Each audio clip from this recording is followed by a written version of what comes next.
안녕하세요, 여러분. 성경 공부 시작하겠습니다. 먼저 하나님 앞에 기도 올리겠습니다. 사랑하는 우리들의 아버지 하나님, 은혜와 사랑 감사드립니다.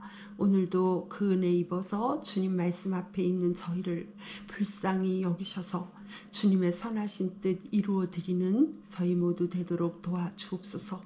예수님의 이름으로 기도드렸습니다. 아멘. 네, 창세기 26장 1절에서 2절입니다.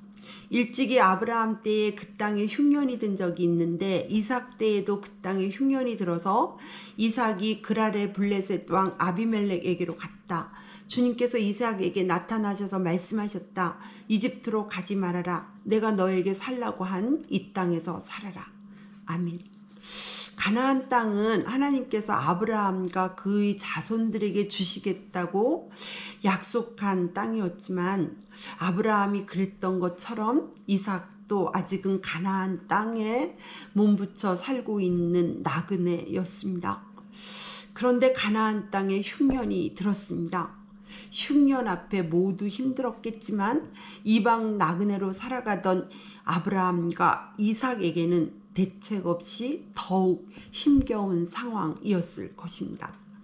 그래서 아브라함은 하나님께서 살라고 하신 땅을 떠나서 잠시 이집트로 내려갔음을 우리는 성경을 통해 알고 있습니다. 이삭 때에도 흉년이 들었고 이삭도 아브라함처럼 흉년을 피해 이집트로 내려가려고 했던 것 같습니다. 이삭이 처한 현실은 흉년 든 가나안 땅을 떠나 이집트로 가야 살 수 있었습니다. 그러나 이삭에게 임하신 하나님의 말씀은 이집트로 가지 말라시는 것이었습니다. 이집트로 가지 말아라. 내가 너에게 살라고 한 이 땅에서 살아라. 아멘.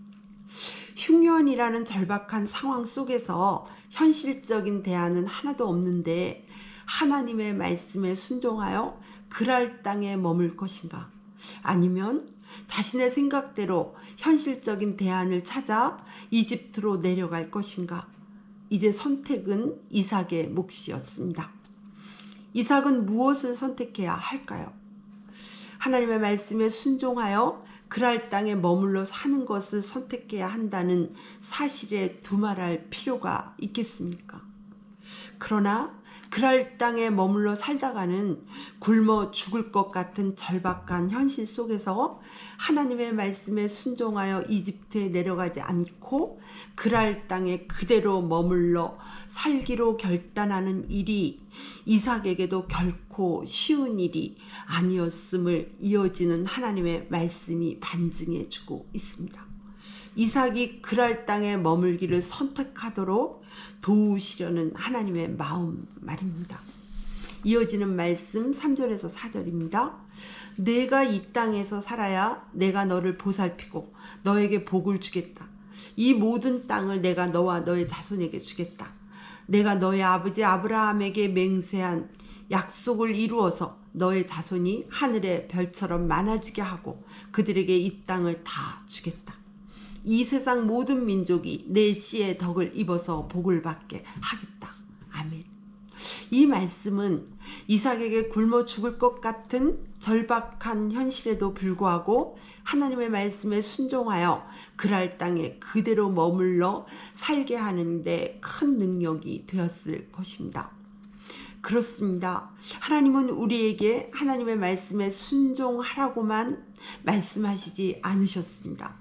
순종할 때 우리가 받게 될 복과 영광과 존귀와 생명에 관해서도 말씀해 주셨습니다. 또한 하나님은 우리에게 하나님의 말씀에 불순종해서는 안 된다고만 말씀하시지 않으셨습니다.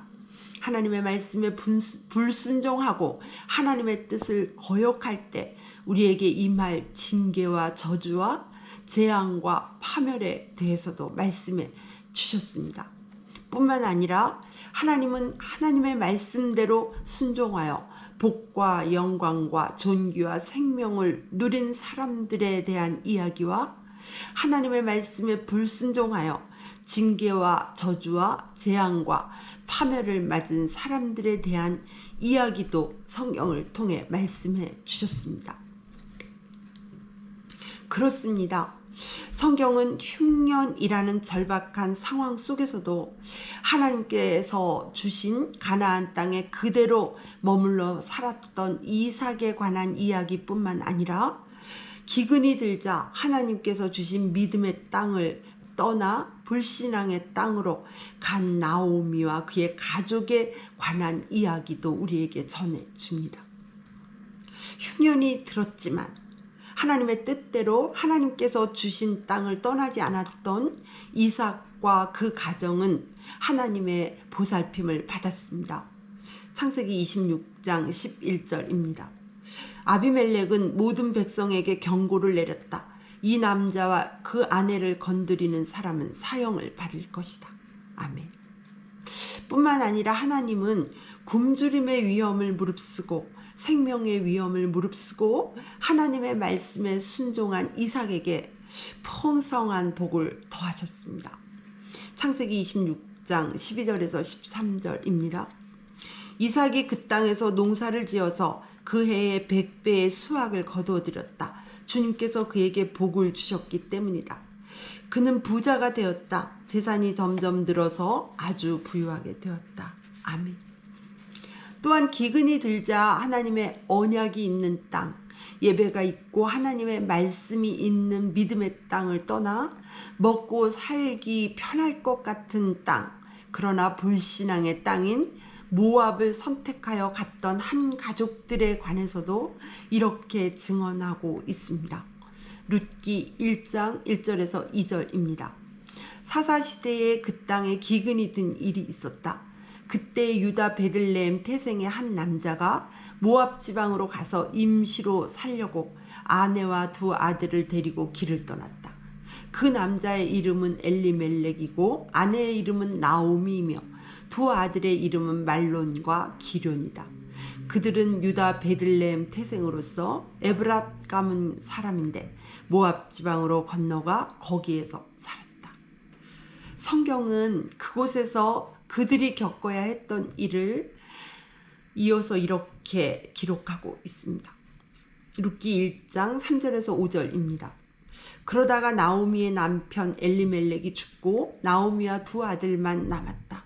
두 아들은 다 모압 여자를 아내로 맞이하였는데 한 여자의 이름은 룻이고 또 한 여자의 이름은 오르바였다. 그들은 거기서 10년쯤 살았다. 그러다가 아들 말론과 기론이 죽으니 나오미는 남편에 이어 두 아들마저 잃고 홀로 남았다. 아멘. 룻기 1장 20절에서 21절입니다. 나오미가 그들에게 대답하였다. 나를 나오미라고 부르지들 마십시오. 전능하신 분께서 나를 몹시도 괴롭게 하셨으니 이제는 나를 마라라고 부르십시오. 나는 가득 찬 채로 이곳을 떠났습니다. 그러나 주님께서는 나를 텅 비어서 돌아오게 하셨습니다. 주님께서 나를 치시고 전능하신 분께서 나를 불행하게 하셨는데 이제 나를 나오미라고 부를 까닭이 어디에 있겠습니까? 아멘. 성경을 주신 하나님의 은혜가 너무나 감사합니다.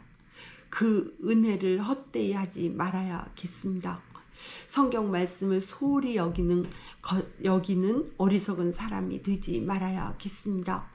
우리 모두 더욱 기록된 하나님의 말씀을 사모하여 읽고 묵상하고 배우고 깨닫고 순종하기를 힘써야겠습니다. 그래서 우리 모두 믿음의 사람, 승리의 사람 되어야겠습니다. 아멘. 기도하시겠습니다. 사랑하는 하나님 아버지, 오늘도 주님의 말씀 저희들에게 주셔서 감사합니다. 순종하는 자와 불순종하는 자에 대한 하나님의 말씀이 변할 수 없음을 마음에 깊이 새겨서 주님 저희 모두 순종의 사람, 믿음의 사람, 승리의 사람 되게 해 주옵소서. 예수님의 이름으로 기도드렸습니다. 아멘.